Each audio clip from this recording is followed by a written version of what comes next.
Today we are going to learn about how to create a simple .java file and how what commands are we going to use to compile to generate a bytecode and what is a command to run. That's it. So let's get on to the practical. First we'll create a normal folder, execution example. Right. So in this we'll create a simple .java file. So we'll give a name called execution example execution example. So all the naming conventions, how to write file, how to write class, all the naming conventions we'll see in the coming tutorials.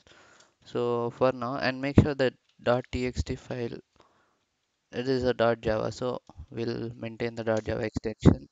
Yes, and now we'll edit it with notepad plus plus.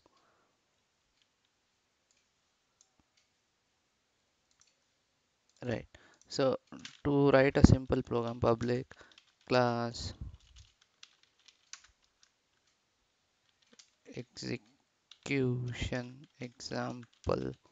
That's it. Open, close. Done with the class, and we'll start with function public static void main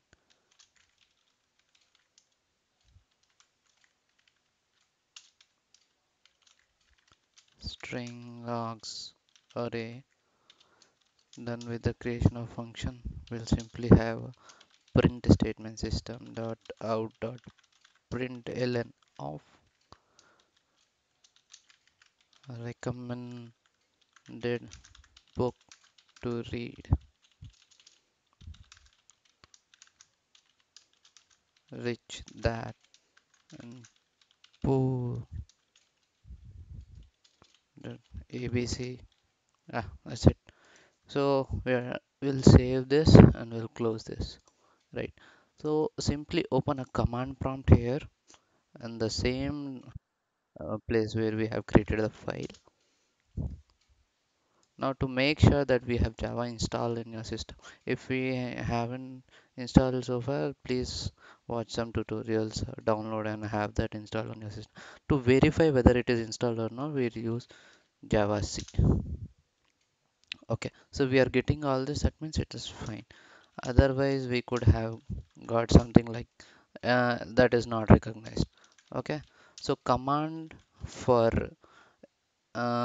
see, as of now, if you see, we have a .java file which contains only an English statement. So if you want to run it, we need to have a .class file generated, which is actually a bytecode that will be executed. So generate that bytecode. We need to compile the main .java file.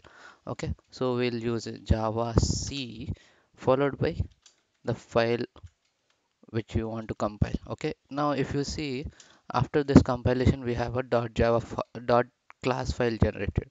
Okay, so to run we'll use Java followed by the class name. We'll not use .class, we'll simply use the file name. That's it. So if you see, we had our print statement printed on the terminal. So that is how we execute. Now there is one more point that I want to tell you. Like in suppose in .java file we did some modification. Okay, modified file, and we'll save it. Now if we try to run it again, okay, we are not getting that modified file because when we are trying to execute .class file is executed. So if we want to reflect those changes, we need to compile it again. Java C .java. We need to compile the .java file, and now the new .class file is generated. So since it was already there, the new file is overridden. Okay, I mean the old file is overridden by the new .class file. Now if we execute, okay, we should get the modified result. So that's how we compile and we run the .class file. So that's it. If you have any queries, you can comment. And from the next tutorials onwards, we'll get into the basic concepts, and one by one we'll cover all the topics. Then we can go in depth for completing the competitive programs and projects, so forth. So all the best. And if you have any queries, you can write down in the comment sections. Thank you.